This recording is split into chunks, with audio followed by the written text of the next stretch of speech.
सुसमाचार 26 अध्याय उसका 36 से 46 तक का वचन पढ़ेंगे।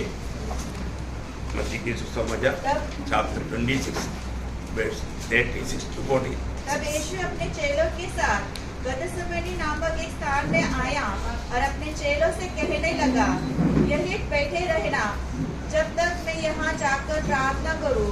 वो पतरस और जब्दी के दोनों पुत्रों को साथ ले गया और उदास और व्याकुल होने लगा। तब उसने उनसे कहा, मेरा जी बहुत उदास है, यहाँ तक कि मेरा प्राण निकल जा रहा है। तुम यही ठहरो और मेरे साथ जागते रहो। फिर वह थोड़ा और आगे बढ़कर मुंह के बल गिरा और यह प्रार्थना की, हे मेरे पिता, यदि हो सके तो यह कटोरा मुझसे टल जाए, तो भी जैसे मैं चाहता हूँ वैसा नहीं, परंतु जैसा तू चाहता है वैसा ही हो। फिर उसने चेलों के पास आकर उन्हें सोते पाया और पतरस से कहा, क्या तुम मेरे साथ एक घड़ी भी न जाग सके? जागते रहो और प्रार्थना करते रहो कि तुम परीक्षा में न पड़ो। आत्मा तो तैयार है परंतु शरीर दुर्बल है। फिर उसने दूसरी बार जाकर यह प्रार्थना की, हे मेरे पिता, यदि यह मेरे पिए हुए बिना नहीं टल सकता तो तेरी इच्छा पूरी हो। तब उसने आकर उनसे फिर सोते पाया, क्योंकि उनकी आंखें नींद से भरी थी।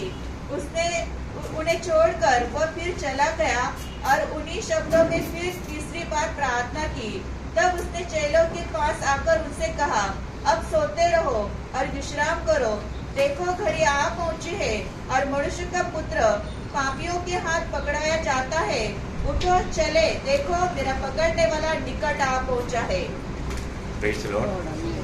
प्रभु को बहुत बहुत धन्यवाद देते हैं कि प्रभु ने मतलब हमारे लिए जो अच्छा मार्ग दिखा कर गया, वो प्रभु का जीवन कैसे था। यहाँ पर एक बात हम देखते हैं कि प्रभु अपना चेलों के साथ प्रवेश करने के बाद में या प्रवेश का स्थापना करने के बाद में वो किरीत नदी को पार करके गेत्सेमनी बाग में आया। बहुत बड़ी बात है। वहाँ पर आने के बाद में प्रभु यीशु मसीह इतना व्याकुल हुआ, क्योंकि प्रभु जानता था अभी क्या होने जा रहा है। तो बहुत बड़ी बात है।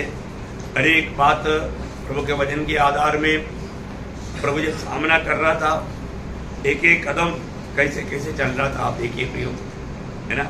ये अवस्था हम जो जानना चाहिए। चेलों को ये बात समझाया, है ना। चेलों को मतलब आपको मालूम, वहाँ पर चेलों का पाँव धोने के समय में पतरस ने बोला, तुम मेरा पाँव कभी ना धो पाए। तो प्रभु ने बोला, यदि मैं तुझे नहीं धोता तो तुझे मेरे साथ कोई हमारे रोज में हमें रोज प्रभु से धोया जाने की जरूरत है। रोज जो व्यक्ति धोया नहीं जाता तो वो व्यक्ति को प्रभु के साथ कोई संगति नहीं। रोज हमारे जीवन में कई प्रकार कमी कटी होता है, गलती होता है।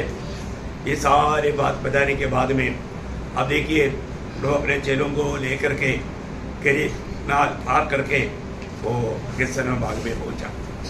वहाँ पर हमने देखा कि वहाँ पर प्रभु कैसा वेदना के साथ, कैसा बोझ के साथ वो प्रार्थना कर रहा है। आपको मालूम है जिस बात को सामना करना है, वो प्रार्थना को सामना करने के लिए भी क्या चाहिए? प्रार्थना चाहिए। आपको मालूम है आज बहुत से लोग कई परीक्षा में पढ़ने का मेन कारण उनका प्रार्थना जीवन का शून्यता है, उनका प्रार्थना जीवन का कमी है। इतना अच्छा रीति में प्रभु ने कैसा उन बातों को सामना करता। आप देखिए इसको युद्ध आकर के उन्हें चुंबन दे करके पकड़वाता है। कितना अच्छा रीति में प्यार से वो बात को मतलब सामना करता है ना। मसीह तो एक बहुत गहरी बात है। हर एक बातों में हमें प्रभु यीशु मसीह की ओर देख करके इन बातों को सीखना है। हमारे जीवन एक सच में एक दौड़ है। ये दौड़ में हम कैसा दौड़ पाता है ना। ये दौड़ इनाम पाने लायक दौड़ था। आज मेरा दौड़ इनाम पाने लायक है कि नहीं? मसीह तो एक सही प्रकार सही ट्रैक में चलने वाला दौड़ने वाला बात है, और उसके लिए प्रभु हमें आदर्श देकर गया। आपको याद हो ना, इब्रानियों के पत्री 12 अध्याय का 1, 2, 3 वचन में इब्रानियों का पत्री 12 अध्याय उसका 1, 2, 3 वचन। इस कारण जबकि गवाहों का ऐसा बड़ा बादल हाँ। हमको घेरे हुए है, हाँ।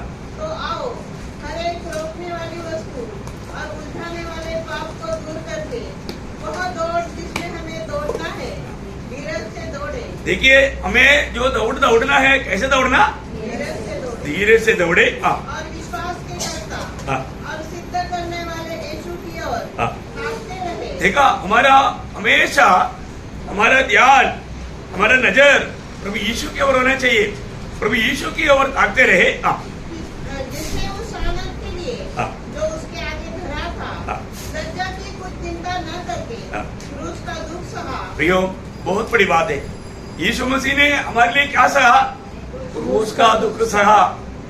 क्रूस का दुख सहा। आप देखिए, बहुत बड़ी बात है ना। प्रभु हमारे लिए क्या नहीं सका प्रियो। प्रभु हमारे लिए एक आदर्श देकर गया। हमारा ध्यान हमेशा प्रभु की ओर होना। इस दौड़ में हम प्रभु की ओर देख करके दौड़ेगा, तभी अपन विजय पा सकेगा, है ना। जब पहला कुरिन्थी 9 अध्याय का 24 वचन आपको याद है? क्या तुम नहीं जानते हाँ। कि दौड़ में तो दौड़ते सभी है, हाँ। परंतु इनाम एक ही ले जाता है। हाँ। तुम वैसे ही दौड़ो तुम वैसे ही दौड़ो कि जीतो। जीतो, या इनाम पालो। इनाम पाने लायक दौड़ो। हमारा जीवन में, मसीहत में प्रियो, ये बात को जानना है, मैं इनाम पाने लायक दौड़ता है क्या है? कैसे भी दौड़ करके आने से हम लोग इनाम नहीं पाएगा प्रियो। मसीह में आने के बाद में हर एक बातों में हमारे लिए एक व्यवस्था है, नियम है ना। दौड़ में नियम है ना, दौड़ में नियम है, हर एक बातों में नियम है। वो नियमानुसार दौड़ेगा तभी इनाम पाएगा। इनाम पाने का हमारे अंदर एक इच्छा चाहिए। हमें उस लक्ष्य तक, यीशु मसीह उस इनाम पाने के लिए ये दौड़ में था, है ना। अभी एक बात, अभी आखिर एक परीक्षा होने वाला है। वहां पर भी सूली पर पड़ा रहने के टाइम पर भी लोग बोलता है, तू अगर परमेश्वर का पुत्र तेरी भरोसा प्रभु में है तो प्रभु तुमको क्यों नहीं छुड़ाया? हमारा भरोसा कोई काम का नहीं। कई प्रकार वहां पर भी निंदा करके, मतलब प्रभु को कैसे भी क्रोध दिलाने के लिए वो लोग कोशिश कर रहा है, चिढ़ा रहा है। देखो प्रियो, मसीह जीवन में कई प्रकार का ऐसा वातावरण आएगा, कई प्रकार, कहीं ना कहीं हमसे गलती कराने के लिए, पाप कराने के लिए विरोधी कोशिश करेगा। अपने को बात जानना है, हर बात में हम प्रभु यीशु की ओर देख करके दौड़ना। ये दौड़ एक अनोखा दौड़ है। प्रेरित पौलुस जब फिलिपियों का पत्री 3 अध्याय का 13-14 वचन में अपने दौड़ के बारे में जब कहता है, हे भाइयों, मेरी भावना यह नहीं कि मैं पकड़ चुका हूँ, हाँ। परंतु केवल यह एक काम करता हूँ, हाँ। कि जो बातें पीछे रह गई हैं उनको भूलकर हाँ। आगे की बातों की ओर बढ़ता हुआ हाँ। निशाने की ओर दौड़ा चला जाता हूँ, मैं निशाने की ओर दौड़ा जाता हूँ ताकि वह इनाम पाऊँ ताकि वो इनाम पाऊँ जिसके लिए परमेश्वर ने मुझे मसीह यीशु में ऊपर बुलाया है। देखा, मैं उस इनाम पाने लायक मैं दौड़ रहा हूँ। मेरा जीवन का दौड़, मुझे इनाम पाना है। बहुत श्रेष्ठ बात है।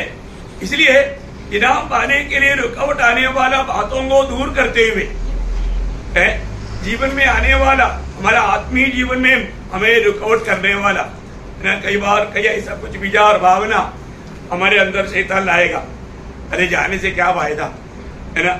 कोई हमको प्रेम नहीं करता, एक विचार, हाँ ठीक है नहीं जाएंगे। देखो शैतान कैसे चला गए प्रियो। हमारा आत्मीय जीवन का दौड़ में हमें बराबर ना दौड़ाने के लिए विरोधी बहुत लोगों को इस्तेमाल करेगा, है। लेकिन यहाँ पर पौलुस बोलता है मुझे इनाम पाना है।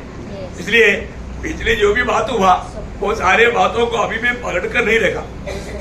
मैंने क्या किया? छोड़ दिया, भूल गया। ये बहुत बड़ी भारी बात है। आज भी बहुत लोग आत्मीय जीवन में क्यों नहीं बराबर दौड़ पाता? क्योंकि वो कई बातें जो फालतू बातें हैं जिससे हमें कोई लाभ नहीं, हमारा आत्मीय जीवन का उन्नति नहीं, ऐसा बातों को पकड़ कर रखा है। प्रियो, आप देखो, आप बराबर दौड़ पा रहे हैं क्या? है आज इनाम पाने लायक एक दौड़ पा रहे हैं क्या? है प्रभु यीशु मसीह हमें हर बात में आदर्श देकर गया। प्रियो उसके कदमों पर कदम मिला करके चलना। इसलिए एक व्यवस्था जब प्रेरित पौलुस वो बात को बताने के टाइम पर, समझाने के टाइम पर, दूसरा तिमोथी दूसरा अध्याय का 5 वचन में दूसरा फिर अखाड़े में लड़ने वाला यदि विधि के अनुसार न लड़े तो मुकुट नहीं पाता। देखा, इसका मतलब क्या है कि नियमानुसार, विधि के अनुसार। प्रियो हमें मुकुट पाना है तो, हमें इनाम पाना है तो नियमानुसार करना प्रियो, है ना। कैसे भी करेगा तो हमें इनाम नहीं मिलेगा। कैसे भी कुछ, अभी अपन मान लो किसी के साथ किसी को गाली दिया, 2 थप्पड़ गाया, मैं प्रभु के लिए थप्पड़ गाया, ऐसा बोला कोई फायदा है? अरे अरे आपने गलती काम किया और उसने थप्पड़ मारा, उसमें कौन सा बात है? बात देखो, जो भी कैसा भी कुछ पाया उसको हम प्रभु के नाम ले लिया तो उसमें फायदा है? नहीं फायदा। हर एक बातों में एक नियम है, विधि है। हम मसीह में जीते हुए एक सच्चा पवित्र जीवन बिताते हुए, है ना, हम लोग इस प्रकार का प्रतिकूल हमारे जीवन में आता है तो उसका इनाम है ना, विधि के अनुसार। विधि के अनुसार मैंने कई बार आपको बोला, शैनी मतलब पहले दौड़ कर आया लेकिन थोड़ा सा नियम टूट गया, नियम तोड़ दिया, इनाम नहीं मिला। पहले आया बोल करके उसको इनाम नहीं मिला, है ना। ऐसा बहुत बार हमारा दिल गवाही देता है। जो लोगों को मालूम है मैं प्रभु की योग्य चाल नहीं चलता हूँ, अरे रबरी विसल मार दिया फिर भी आप गोल मार रहा है ना। अभी बॉल लेकर जाने वालों को उतना ध्यान नहीं, रबरी मारा है कि नहीं। वो जोर में जाकर के वो मतलब जाल हिला दिया, बोलेगा तो मतलब बराबर गोल मारा। लेकिन पीछे मुड़कर देखेगा तो मतलब पहले जैसा कोई आशार भी नहीं कर रहा है। ये बोले क्या बात हो गया, ये गोल मारा, सब लोग देखे नहीं क्या? पहले गोल मारा तो सब लोग आकर के उसको उड़ाता, लेकिन इधर कोई उड़ाने के लिए नहीं आया। बात क्या है? हाँ, विधि के अनुसार नहीं मारा, वो गोल का कोई मूल्य नहीं। प्रियो, हमारे जीवन में एक बात को जानना, यदि हम प्रभु के वचन के आधार में कार्य नहीं करता है तो हमें स्वर्ग से कोई भी प्रकार का हमारा आशीष का बात नहीं मिलेगा, आनंद की बात नहीं होगा। हर एक बातों में हमें विधि जानना कितनी जरूरी बात है। मैं विधि के अनुसार कार्य नहीं करता है तो वो सब नष्ट हो गया, बहुत बड़ी बात है। तो हमारे प्रभु यीशु मसीह ने मतलब हमारे लिए हर एक बातों में आदर्श देकर गया, आखिरी तक उन्होंने उस सूली पर किस प्रकार हमारे लिए वेदना सगा, कष्ट सगा। एक बात मैं आपको बताना चाहता हूँ, इस मेष उन लोगों के लिए जो विधि के अनुसार चलता है, नियमानुसार चलता है, जो प्रभु में बना रहता है। आपको मालूम है जब पहला शताब्दी की पवित्र लोग कौन इस मेष में शामिल होता था, है जब प्रेरितों का उसका दूसरा अध्याय का 41-42 वचन। अतः जिन्होंने उसका वचन ग्रहण किया उन्होंने बपतिस्मा लिया और उसी दिन 3000 मनुष्यों के लगभग उन्हें मिल गए और वे प्रेरितों से शिक्षा पाने और संगति रखने और रोटी तोड़ने और प्रार्थना करने में लवलीन रहे। देखा, इसको ये प्रभु में इसमें कौन शामिल हुआ? यहाँ पर बताया हुआ ये 7वां बात जिसका जीवन में है। ये बहुत बड़ी बात है। हमारे जीवन में कभी भी कोई भी अयोग्य रीति में मेष में शामिल होना वो बहुत भयंकर गलती है ना। एक बात याद रहना प्रियो, अयोग्य रीति में कोई भी शामिल होता है तो वो जरूर उसके जीवन में ताड़ना मिलेगा, उसके जीवन में मतलब कई प्रकार का विपत्ति आने का संभावना है। इसलिए अनेक लोग आज हमारा मसीह जीवन की दौड़ में, मैं बराबर प्रभु में दौड़ रहा है कि नहीं, मैं नहीं मसीह को मैं प्रथम स्थान दे करके मेरे जीवन की यात्रा है कि नहीं, यीशु मसीह की प्रभुता मुझ में है कि नहीं, ये बातों को हमें परखना चाहिए, है ना। जब पुराने नियम के अनुसार वो लोग जब मतलब सगा मनाते थे उस समय में उसमें अगर जो शामिल होना है, कौन शामिल हो सकता था?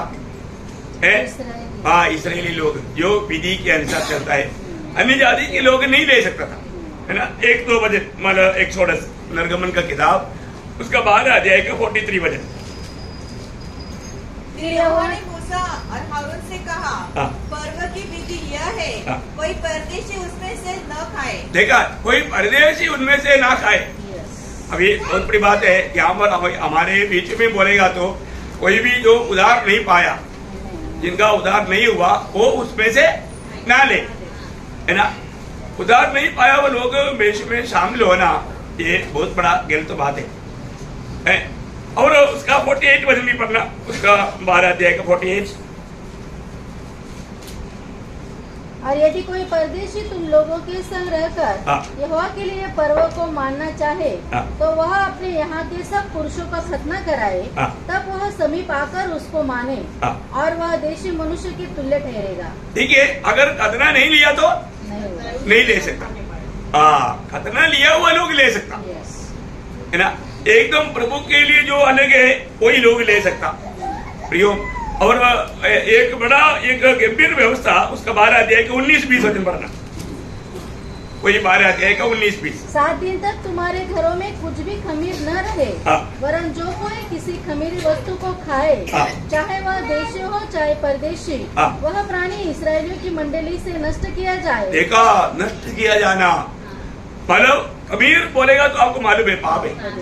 पाप में जीने वाला, अयोग्य रीति में उसमें शामिल होने वाला लोगों को, उनको नष्ट किया जाना, बोलेगा तो मारा जाना। इतना भयंकर बात है। आप देखिए परमेश्वर का एक एक विधि कैसा है, प्रियो है। हम लोग प्रभु में आने के बाद में प्रभु का वचन या व्यवस्था के अनुसार जीवन बिताना कितना श्रेष्ठ बात है। और ऐसा नहीं करेगा, उन बातों को तुच्छ करेगा तो कितना दुखदायी बात है।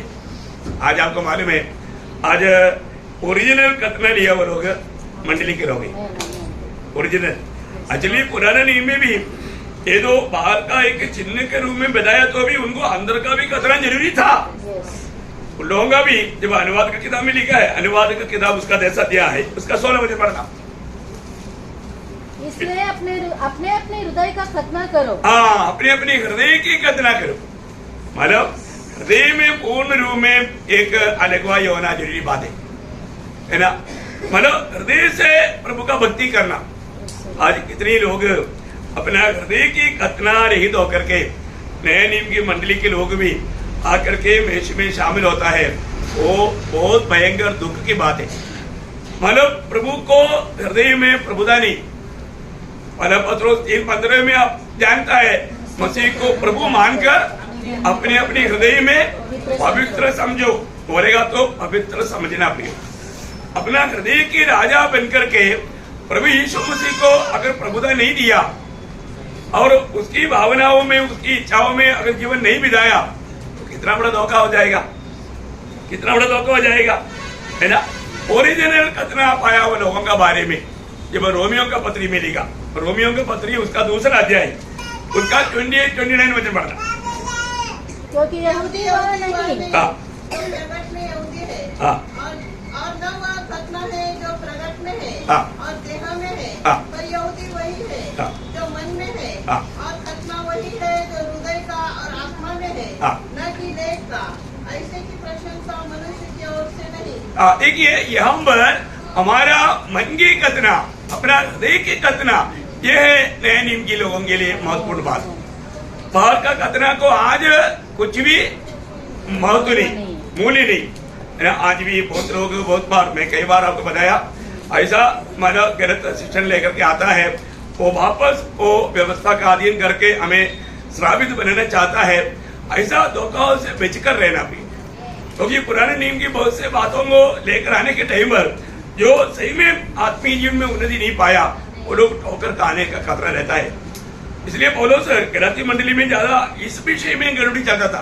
वहां पर कुछ यहूदी लोग आकर के लोगों को भरमाने लगता था, है ना। उसका 5 अध्याय का 2-3 वचन पढ़ना, गलातियों 5 अध्याय का 2-3। देखो, मैं पौलुस तुमसे कहता हूँ हाँ। कि यदि खतना कराओगे, हाँ। तो मसीह से तुम्हें कुछ लाभ न होगा। अगर तुम खतना करवाता है तो मसीह से तुम्हें कुछ भी लाभ नहीं। हाँ।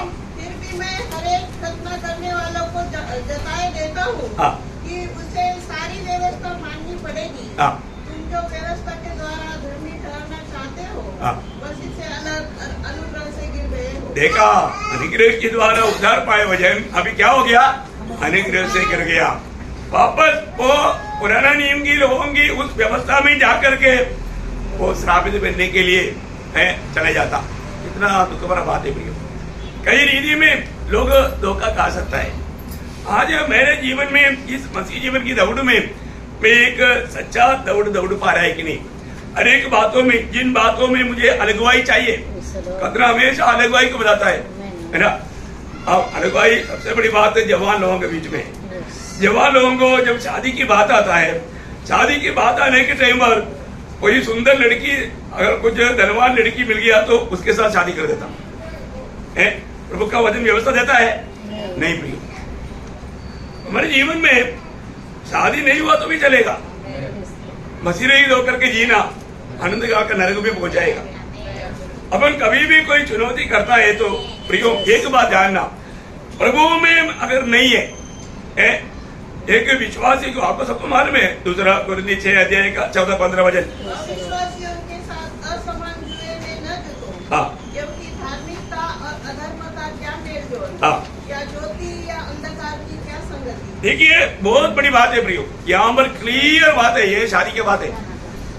एक विश्वासी जन को एक अविश्वासी के साथ शादी करने का व्यवस्था बिल्कुल नहीं। आपको ये बात को जानना प्रियो है। लड़की सुंदर होगा, अमीर होगा, कई लोग ऐसे बातों को देखता है, नहीं तो फॉरेन में होगा, फायदा है, हाँ शादी हो जाएगा तो उधर ले जाएगा, फिर प्रभु को छोड़ देता। नहीं प्रियो, ये बात बिल्कुल गलत बात है। जब एक विश्वासी को एक सच्चा विश्वासी के साथ ही शादी करना नहीं है तो आप प्रभु को त्याग करके जीवन बिता रहे आप, आपका भक्ति प्रभु कभी नहीं स्वीकारेगा। आपको एक जानना है, प्रभु का वचन का व्यवस्था कभी भी तोड़ना नहीं प्रिय, कभी भी तोड़ना नहीं। हम लोग बहुत बार, बहुत बच्चे लोग इन बातों में ठोकर खाया। हमारे बीच में भी ऐसे कई लोग था, ठोकर खा करके आज पछता रहा है। आज बहुत मतलब दुख की खाई में उतरा हुआ है। प्रियो, प्रभु का हर एक वचन सत्य है। अगर आप प्रभु का वचन को तुच्छ करेगा तो जरूर आप तुच्छ किया जाएगा, आप तुच्छ किया जाएगा। कुछ दिन आपको बहुत अच्छा लगेगा, उड़ाव पुत्र गया तो पहले तो 5 स्टार होटल में रहा होगा, बाद में आकर में स्वर का साथ रह करके क्या हालत में ना, हाँ उससे भी भयंकर हो जाएगा अपनी। और दूसरा बात, इससे जाएगा तो भी कहाँ जाएगा, निंदा करने वाले लोगों को मिलने वाला प्रभु का सत्य वचन। एक बात जो पत्रोस याद दिलाता है, दूसरा पत्रोस दूसरा अध्याय का उसका 20-21 वचन। जब वे प्रभु और उद्धारकर्ता यीशु मसीह की पहचान के द्वारा संसार की नाना प्रकार की अशुद्धता से बच निकले और फिर उनमें फंसकर हार गए, तो उनकी पिछली दशा पहली से भी बुरी हो गई है। क्योंकि धर्म के मार्ग का न जानना ही उनके लिए इससे भला होता कि वे उसे जानकर उस पवित्र आज्ञा से फिर जाते। प्रियो, प्रभु की पवित्र आज्ञा से, देखिए प्रभु का कोई भी वचन को तुच्छ नहीं करना। प्रियो, आपने किया आधा सच्चाई है बोलेगा तो आधा सच्चाई करके प्रभु कबूल करने में कोई बात है क्या? कभी नहीं, कभी नहीं। हमें पूर्ण रूप में प्रभु का वचन साफ है प्रियो, उसमें कुछ जोड़ना तोड़ना, ऐसा लोगों का अवस्था वहां पर जो आगे बताता ना, पढ़ने के लिए अच्छा नहीं लगता, सुनने के लिए बिल्कुल अच्छा नहीं लगता है ना। अब फिर भी पढ़िए अभी, उन पर यह कहावत ठीक बैठती है कि कुत्ता अपनी छाट की और नहलाई हुई सुअरनी कीचड़ में लौटने के लिए फिर चली जाती है। अब यहाँ पैदा हो, एक सुअरनी को बड़ा मुश्किल से पढ़ के नहलाया है, नहला करके पिए सोप डाल करके अच्छी तरह धुलाया थोड़ी देर के बाद में देखा तो वापस हो कीचड़ में। देखो इतना परिश्रम करके धुलाया, धो करके इतना शुद्ध किया, कोई फायदा है? ऐसा बात है जो व्यक्ति प्रभु का सत्य वचन जानने के बाद में वचन के खिलाफ में कोई भी कदम बढ़ाना, प्रभु का दृष्टि में वो कितना घृणित काम करता। प्रभु का दिल में ऐसा लोगों के प्रति घृणा है, नफरत है। हमें ये बात को जानना है, हमारे एक बातों में प्रभु का वचन के अनुसार जीवन बिताना है ना। अपने दिल में परखना है कि मेरे जीवन में प्रभु को प्रथम स्थान है क्या। थोड़ा भी हम प्रभु को प्रथम स्थान नहीं देते हुए हालत में जाता है तो उसमें शैतान का धोखा है प्रिय, उसको हमें पहचानना। आत्मीय जीवन के दौड़ में हर बात में हर रोज हमें प्रभु को प्रथम स्थान देना है। हर रोज आपको सबको मालूम है, लूका उसका 9 अध्याय का 23 वचन क्या बोलता?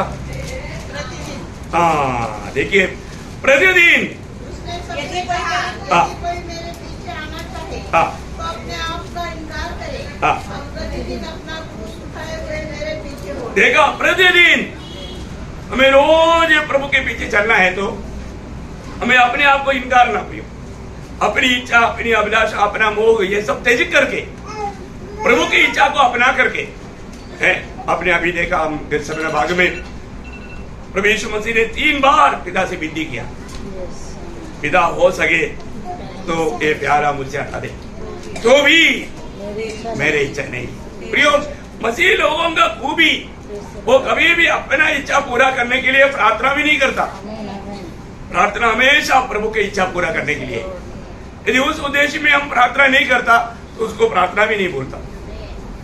एक बात जानना प्रियो, हमारे जीवन में जब आज भी हमें और एक बार प्रभु का मेष में शामिल होने के लिए मौका मिला तो हमें मेष में शामिल होते हुए हम ये गवाही दे रहा है, प्रभु मेरा संगति तेरे साथ है, मैं तुझको मेरा प्रभु मान करके मेरे जीवन है, मैं मेरी इच्छा के लिए नहीं, मैं तेरी इच्छा के लिए जीता हूं।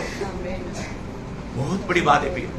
अगर ऐसे नहीं है तो आपको मालूम है, पुराने नियम में भी इस मानव सगा में भाग लेने वाला अगर पवित्र होकर के भाग नहीं लिया तो सजा था है ना। जब दूसरा इतिहास उसका 30 अध्याय का 18 वचन पढ़ना, दूसरा इतिहास उसका 30 अध्याय का 18 वचन। बहुत से लोगों ने अर्थात एफ्रेम, मनश्शे, इस्साकार और जुबलून में से बहुत ने अपने को शुद्ध नहीं किया था। देखा, बहुत से लोगों ने शुद्ध नहीं किया, शुद्ध ना करते हुए तो भी वे फसह के पशु का मांस लिखी हुई विधि के विरुद्ध खाते थे। तो फिर क्या हो गया? उसका 20 वचन पढ़ना, पूरा मतलब बहुत लंबा पढ़ना पड़ेगा। और यहोवा ने हिजकिय्याह की यह प्रार्थना सुनकर लोगों को चंगा किया। हाँ, मतलब वो लोग बीमार हो गया, वे लोग अयोग्य रीति में उसमें शामिल होने से वो बीमार पड़ गया, तो उसे भी कितना गंभीर बात है। हम लोग प्रभु में अयोग्य रीति में शामिल होना कितना भयंकर धारणा का कारण बनेगा है। लेकिन हम देखता है कि प्रभु के दास ने प्रार्थना किया तो प्रभु ने उनको चंगाई दिया। मैं एक बात आपको बताना चाहता हूँ, प्रभु का एक भी व्यवस्था को हम तुच्छ ना करें। कई बार कई लोग प्रभु से मेल ना खाते हुए प्रभु का मेष में से भी दूर रहता। दूर रहना चाहिए क्या? दूर रहना भी अच्छा नहीं है। जब उस पर्व में से दूर रहना गुनाह था, उन लोगों को क्या मिलता था मालूम है? गिरने का किताब में लिखा है, वो सब सही रीति में जानेगा तो कितना डर आएगा। उसका 9 अध्याय का 13 वचन। परंतु जो मनुष्य शुद्ध हो और यात्रा पर न हो, परंतु फसह के पर्व को न माने, वो प्राणी अपने लोगों में से नष्ट किया जाए। देखा प्रियो, कितनी बार लोग प्रभु की उपस्थिति में आता है, प्रभु में आता है, उसमें भाग नहीं लेता है। ऐसा लोगों के बारे में वचन कहता है वो नष्ट किया जाए, माने उसको मृत्यु दंड मिलेगा। आप देखो, पुराना नियम का बातों में इतना गौर है तो नया नियम का बात पर ऐसे भी कितना भारी बात है ना। पुराने नियम में आपने हत्या किया तो हत्या था, नया नियम में क्रोध किया तो हत्या हो गया। पुराना नियम में व्यभिचार किया तो व्यभिचार था, नया नियम में कुदृष्टि किया तो व्यभिचार हो गया। आप देखो कितना भारी बात है। पाप का लेवल बढ़ गया कि नहीं? तो कितना सावधान रहना चाहिए प्रिय, हमें कितना सावधान रहना चाहिए है। हर ये बात को और गौरव देकर के नहीं जानेगा और उसको हल्का मानेगा, वो व्यक्ति कितना बड़ा धोखा खाएगा। प्रभु के वचन में लिखा हुआ हर एक बात सत्य है प्रिय। इसी कारण जैसे हम लोग हमेशा पढ़ता है पहला कुरिन्थी उसका 11 अध्याय का 28 वचन, पहला कुरिन्थी। हाँ, हर एक लोग एक दूसरे को मत जांचो, आप अपने आप को जांचो प्रिय, आप अपने आप को जांचो। मेरा जीवन प्रभु का दृष्टि में कैसा है, मेरा दिल क्या गवाही देता है? ये बात को जांचना प्रिय। प्रभु इतना अच्छा प्रेम देने के बाद और हम उस प्रेम को तुच्छ करेगा तो वास्तव में हम कितना बड़ा गुनाहगार है प्रिय, कितना बड़ा दोषी है। अपने आप को परखना, मैं वास्तव में प्रभु को प्रेम करता है क्या? अपने आप को पूछो, मैं प्रभु को प्रेम करने वालों का चिन्ह क्या है? प्रभु की आज्ञा को माने। प्रभु एक ही चिन्ह है प्रियो, प्रभु को प्रेम करने वाला प्रभु की आज्ञा मानेगा। क्या करेगा? प्रभु की आज्ञा माने। यूहन्ना 14:15 आपको मालूम है, जो मुझे प्रेम करता है वो मेरा आज्ञाओं को पालन करेगा, पालन करेगा। प्रियो, प्रभु को प्रेम करने वाला प्रभु की आज्ञाओं को तोड़ करके जीवन नहीं बिता सकता। कितना भी दाम देना पड़े तो भी वो जरूर देने के लिए तैयार होगा। इसका मतलब आज हमको ये बात को जानना है, प्रभु हमारे लिए कलवरी सूली पर बलिदान हुआ। प्रभु की ओर देख करके हम लोग पाप क्षमा पाया, छुटकारा पाया। यीशु मसीह की दुनिया में जीते वक्त एक बार निकोदेमुस को कहते जब यूहन्ना 3 अध्याय का 14 वचन में वो कहता है, यूहन्ना 3 का 14। जिस रीति से मूसा ने जंगल में सांप को ऊंचे पर चढ़ाया, उसी रीति से आवश्यक है कि मनुष्य का पुत्र भी ऊंचे पर चढ़ाया जाए। देखा, उस सर्प को जैसे मनुष्य में ऊंचे पर चढ़ाया, ऐसा मनुष्य पुत्र को भी ऊंचा पर चढ़ाया जाएगा। क्योंकि सर्प काटा हुआ लोग जब उस पितल के सर्प को देखा, वो लोगों को मृत्यु से बच गया। आज पाप की मार खाया हुआ हम जब प्रभु यीशु मसीह के ओर देखेगा तो वो पाप की सजा से, अनंतकाल का नरक की आग से बच जाएगा। अभी आप देखो, पितल का सांप में जहर है क्या? नहीं। उसी प्रकार यीशु मसीह में जहर है क्या? नहीं। यीशु मसीह में जहर नहीं होने का मतलब यीशु मसीह में पाप नहीं। यीशु मसीह के बारे में लिखा वो बात आपको सबको मालूम है। दूसरे कुरिन्थियों 5 अध्याय के 21 वचन में लिखा है, जो पाप के लिए अज्ञात था, पाप के लिए वो अज्ञात था। पहला पत्रोस 2 अध्याय का 22 वचन में लिखा है, उसने पाप नहीं किया। और 3:5 में लिखा है, उसका स्वभाव में पाप नहीं। देखा, इसका मतलब वो उस पितल के सर्प समान है, उसमें थोड़ा भी जहर नहीं। प्रियो, हमारे जीवन में हम उस निष्पापी प्रभु यीशु मसीह को, जबकि हमारे जीवन के लिए अनेक बातों में आदर्श बना सकता है, आश्रय कर सकता है, भरोसा रख सकता है, अपना सकता है, ऐसा एकमात्र व्यक्ति दुनिया में है तो वो प्रभु यीशु मसीह, क्योंकि वो कभी धोखा नहीं देगा, कभी भी हमें फंसाएगा नहीं। कितना धन्यवाद है प्रियो, ये हमारे लिए कितना अच्छा चेतावनी की बात है। मैं आपको बताना चाहता हूँ, आज भी जब हम प्रभु की उपस्थिति में है तो हमें ये बात को परख कर देखना है, मेरे जीवन में आज प्रभु के साथ मेरा नाता कैसा है। प्रभु यीशु मसीह मेरा प्रभु होकर के मैं पिछले 1 हफ्ता जीवन बिताया है कि नहीं? मैं मेरी इच्छा में जीवन बिताया या मैं प्रभु की इच्छा में था? मैं प्रभु के साथ चल पाया है कि नहीं? प्रभु को मैं महिमा दे करके जीवन बिता पाया कि नहीं? ये बात को हमें अपने आप को परख कर देखना और अपने दिल से गवाही देना।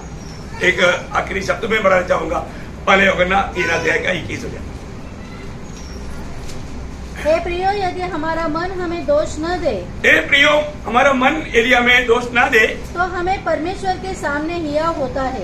देखा, हमें परमेश्वर के सामने याब होता है। क्यों? आज हमें अपने आप को परखना, अपने आप को जांचना, मेरा मन क्या गवाही देता है।